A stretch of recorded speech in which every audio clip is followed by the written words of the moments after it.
ओम गुरुभ्यो नमः गम गणपते नमो मते नमो रम रामाय नमः। ओम मातेश्वर्यै नमो नमः। भगवान सूर्यदेव मेष राशि के उच्च गोचर को परिसमाप्त करके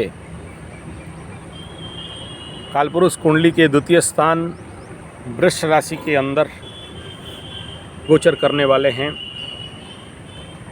प्रवेश होने वाला है। और वृष राशि में सूर्य भगवान, यहाँ पृथ्वी तत्व के राशि में सूर्य भगवान, शुक्र के घर में सूर्य भगवान, कालपुरुष कुंडली के धन के घर, वाणी के घर, परिवार के घर, कुटुंब के घर में, हाउस में सूर्य भगवान। और सूर्य भगवान का यहाँ से गोचर प्रारंभ होता है नीचाभिलाषी अप टू तुला राशि तक, शुक्र के घर तक। और आप सबको पता है कि तुला राशि 7th हाउस, शुक्र का एक घर में सूर्य भगवान नीच भी होते हैं। यहाँ बोलने का कोई आवश्यक नहीं, यहाँ नीच नहीं हो रहे हैं और यहाँ पर उच्चस्थ ही फल देते हैं। पृथ्वी तत्व के राशि में सूर्य भगवान का यहाँ गोचर अगर सभी के लिए, यूनिवर्सल लेवल के लिए एक उत्तम गोचर कहा जाएगा। कालपुरुष कुंडली के द्वितीय स्थान धन स्थान, सूर्य जो हमारे अहंकार, ईगो, आत्मा का कारक, पिता का कारक, ज्ञान का भी कारक बोलते हैं। सूर्य भगवान के पास सारा ज्ञान पड़ा है, वो है सकल शक्ति का आधार। ऐसे सूर्य भगवान जब धन के स्थान पे, वाणी के स्थान पे आते हैं, यूनिवर्सल लेवल पे सभी के ऊपर, कालपुरुष कुंडली के द्वितीय स्थान, वाणी के स्थान के ऊपर सूर्य का आना, तो सभी के अंदर वाणी में थोड़ा सा उग्रता और थोड़ा सा कहीं ना कहीं कटुता लाने वाला है। और यहाँ इस क्षेत्र में ये जो वृष राशि का गोचर है, सूर्य जहाँ बैठते हैं या तो उसे जलाते हैं, अग्निकारक ग्रह हैं। दूसरा आलोकित करते हैं, उजाला करते हैं, उजागर कर देते हैं। तो हालांकि राशिफल में हम लोग बाद में जाएंगे, लेकिन सिंपल प्रभाव अगर सूर्य का इस जगह में आना, तो वाणी में समस्या शब्द नहीं कह रहा हूँ, उग्रता लाना, तेज लाना, राजा कभी कभार ताच्छल्य कर शब्द बोलना तो निकल सकता है। ऑर्डरिंग नेचर ऑफ वर्डिंग निकलेगा, हाँ निकलेगा। सभी को, किसी को कम आएगा, किसी को ज़्यादा आएगा, क्योंकि कालपुरुष कुंडली में जब भी कोई ग्रह गोचर होता है, हम लोगों के ऊपर अल्प बहुत कम ज़्यादा तो इफेक्ट आता ही है। तो यूनिवर्सल लेवल पे आएगा। यूनिवर्सल लेवल पे धन के स्थान पे सूर्य रहना, तो धन का उजागर भी करना होगा। हाँ, हालांकि जब हम विश्लेषण करेंगे तो सूर्य का इस स्थान में रख के बाकी ग्रहों को अपने अपने स्थान पे रख के देखना पड़ता है। लेकिन सूर्य का यहाँ वृष गोचर 15 तारीख को एक इंडिपेंडेंट गोचर रहेगा, क्योंकि यहाँ सूर्य भगवान, अगला घर खाली रहेगा। मंगल 11 तारीख को घुस जाएंगे, 10-11 को कर्क राशि में, तो एक पॉजिटिव पार्ट रहेगा। लेकिन सूर्य से द्वादश में राहु रहेंगे, गुरु बृहस्पति रहेंगे, गुरु जांडाल रहेगा। तो यहाँ पर क्योंकि एक प्रकार का कहा जाए तात्कालिक मित्रता और एक प्रकार का कहा जाए द्वादश में राहु गुरु का स्थिति, सूर्य को यहाँ पर बहुत अच्छा से काम करने के लिए देगा। ये नहीं दिख रहा है, ये कहीं ना कहीं एक प्रकार के बैकपुलिंग बनवाएगा। यानी जहाँ सूर्य भगवान यहाँ पर धन के स्थान पे, वाणी के स्थान पे, परिवार के स्थान पे आना, और यहाँ थोड़ा सा सूर्य अच्छा रिजल्ट देने वाले थे, क्योंकि यहाँ तो कुछ दिन शनि के साथ जाके पटके, फिर मीन गोचर हो गया, तो वहाँ पर खर महीना हो गया, फिर यहाँ के ग्रहण में हो गए। तो विगत 3.5-4 महीना से सूर्य भगवान को, राजा सूर्य को कोई बढ़िया एग्जैक्ट रिजल्टिव इफेक्ट देने के लिए मौका नहीं मिल रहा था। तो वृष में आने के बाद राजा, सरकार, गवर्नमेंट, हमारी आत्मा, हमारे ईगो, हमारा पिता, हमारे ज्ञान का कारक, आप लोगों में से कोई बोलेंगे अरे गुरु तो ज्ञान का कारक है, सूर्य को कहाँ से ले आए? पंचम स्थान का भी लॉर्ड है ना। और ऐसे ही हम लोग जब सूर्य भगवान को प्रार्थना करते हैं, सूर्यार्घ्य देते हैं, तो यही होता है ना कि हमें सद्ज्ञान मिल जाए। एस्ट्रोलॉजर्स तो सूर्य से ही लेते हैं, बाद में गुरु बृहस्पति शुक्र से लेते हैं, बुध से लेते हैं। तो यहाँ पर स्वाभाविक एक परिवर्तन तो होने जा रहा है, ये सत्य है। अभी यहाँ पर 3 प्लैनेट अपने से द्वितीय स्थान में जाने वाले हैं।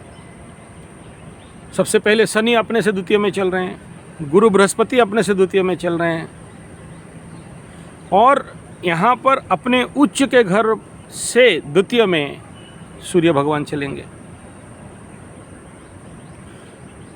तो ये जो इम्पैक्ट है, इफेक्ट है, अच्छा ही होगा, इसमें कोई दो राय नहीं है। लेकिन जो 100% अच्छा ही सोच रहे थे, यहाँ वो 100% अच्छा नहीं दिख रहा है।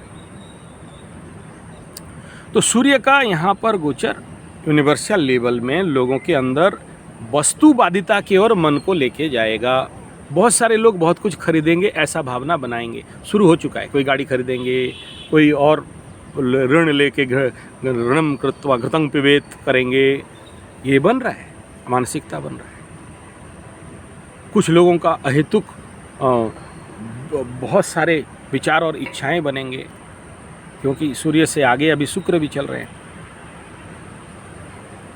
तो यहाँ पर जब आ जाएंगे, हालांकि ये शुक्र वृष से मिथुन में और सूर्य भगवान मेष से वृष में आना,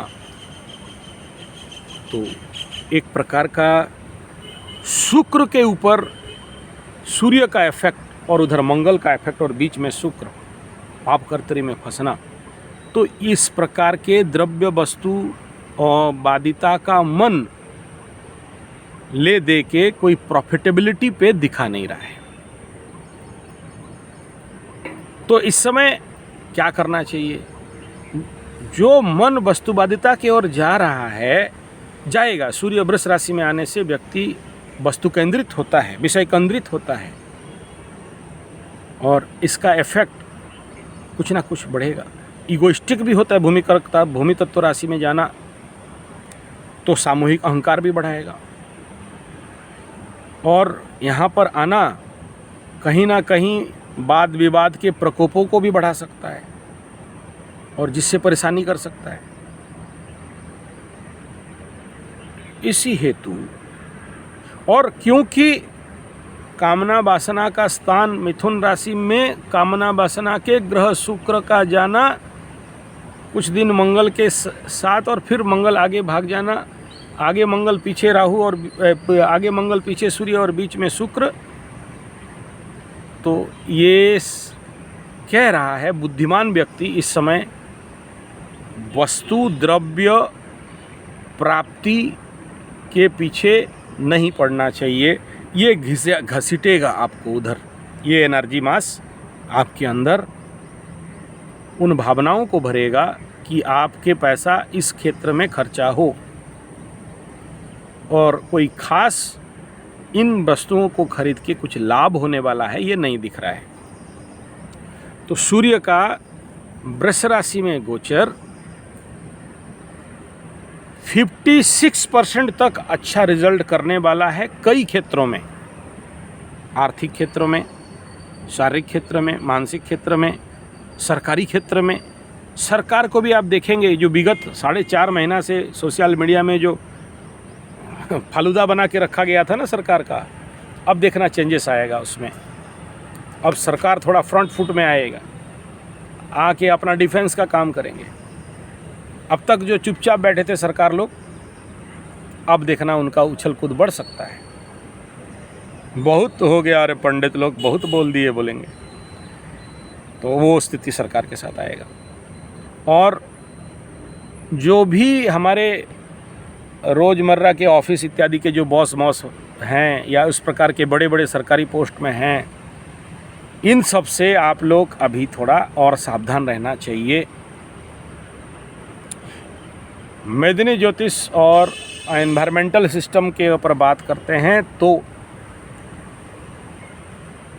ये वृष में आने के बाद धरती का उत्ताप और ज़्यादा बढ़ेगा,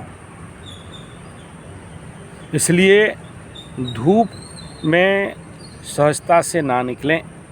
बहुत इमरजेंसी हो तो निकलें, और जब निकल रहे हैं तो अगर देसी छाछ मिल जाए पिए, बेल का शरबत, आम का पुड़ा हुआ शरबत, फलदार जलीय पूर्ण फल, ड्राई फ्रूट नहीं, उसको ज़्यादा से ज़्यादा लें।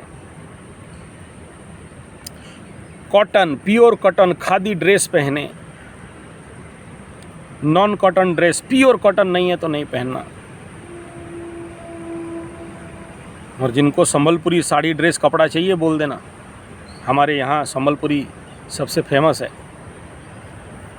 और मेरे कई मित्र ये संबलपुरी का काम करते हैं। Sambalpuri sari, Sambalpuri dress, cotton, pure cotton, एकदम हस्ततंत्र चलते रहता है यहाँ। मेहर लोग सब करते हैं, हमारे बहुत सारे मित्र हैं। पूरा सोनपुर, संबलपुर, बलांगीर बेल्ट भरा पड़ा एकदम। और क्योंकि पूरा उड़ीसा में मेरा कथा चलता था तो मेरा बहुत सारे मित्र हैं, तो आप लोगों को ऐसे कपड़ा चाहिए तो यह ले सकते हो सकता है आप तक पहुंच भी गया होगा। खादी के बाद अगर कोई बेस्ट कपड़ा आता है तो संबलपुरी। मैं भी कई सारे पहन के आपको वीडियो बना के दिया रहा हूँ, देख लेना।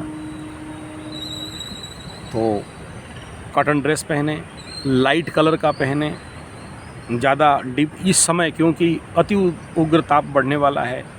और मैं कई दिनों से बता दिया हूँ कि मंगल का पानी में जाना, कर्क राशि में जाना, सूर्य का वृष में पृथ्वी तत्व में आना, मंगल का जल तत्व में आना, ये नेचुरली उत्ताप को बढ़ाना और जल क्लिष्ट इत्यादि का पैदा करने का भी कारण बन सकता है।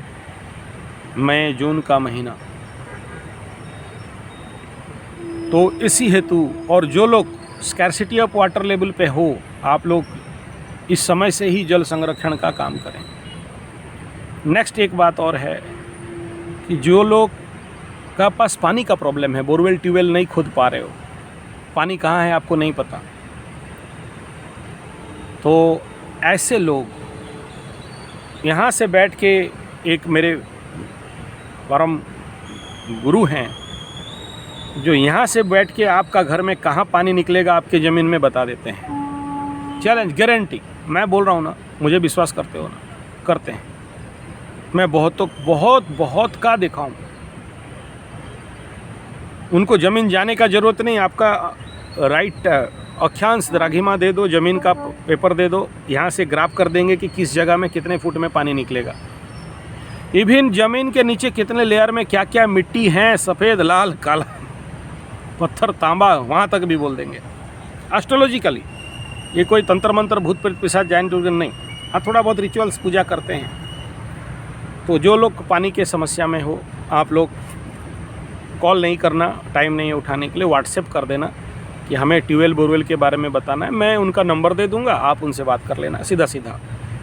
ज़्यादा पैसा नहीं लेते हैं, 3000 रुपया लेते हैं एक पॉइंट को निकाल के देने के लिए, कि तुम्हारे घर का इतना फुट में इतना फुट काटो, इस जगह में इतना फुट में इतना पानी निकलेगा, नहीं निकलेगा तो नहीं निकलेगा, वो बता देते हैं। मेरे को बीच में घसीटता नहीं, उतना टाइम मेरे पास नहीं है कि आप दोनों का मैटर में मैं समझूं। आप डायरेक्ट बात कर लेना। तो एक पॉजिटिव पार्ट ये है, लेकिन पहले आपको उनका पैसा देना पड़ता है, फिर जाके वो हाथ लगाते हैं, नहीं तो नहीं लगाते। तो ये था, चलिए, वृष राशि का कुछ बात, वृष राशि का सूर्य का गोचर और प्रभाव क्या क्या आने वाले हैं, और किस किस राशि को क्या क्या इफेक्ट आएगा, इसमें हम लोग आगे चल के हर एक राशि का राशिफल जनित विस्तार कर देंगे। लेकिन ये एक बेसिक परिणाम है इस समय का कंडीशन पे, जब राहु द्वादश में और शनि वृष से दशम में, मेष से एकादश, मतलब वृष से दशम तो सूर्य से शनि दशम।